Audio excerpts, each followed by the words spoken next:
పత్రిక 2వ అధ్యాయము 11 నుండి 14 వచనాలు మాండ్రు మనీషా గారు వచ్చి చదవగా విందాం.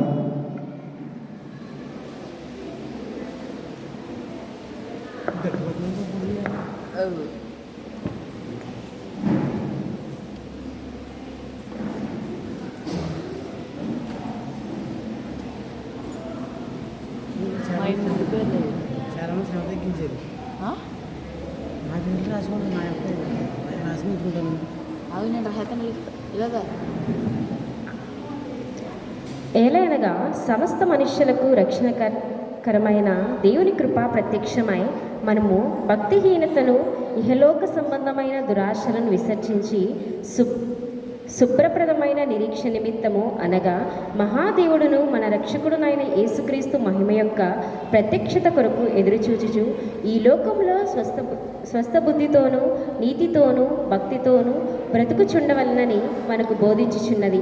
ఆయన సమస్తమైన దుర్నీతి నుండి మనను విమోచించి సత్క్రియల ఆసక్తి గల ప్రజలను తన గోసరము పవిత్రపరుచుకొని తన సొత్తుగా చేసుకొనుటకు తను తానే మన కొరకు అర్పించుకొనును. ఇంతటితో పత్రిపాఠం ముగిసి ఉన్నది. హల్లెలూయా.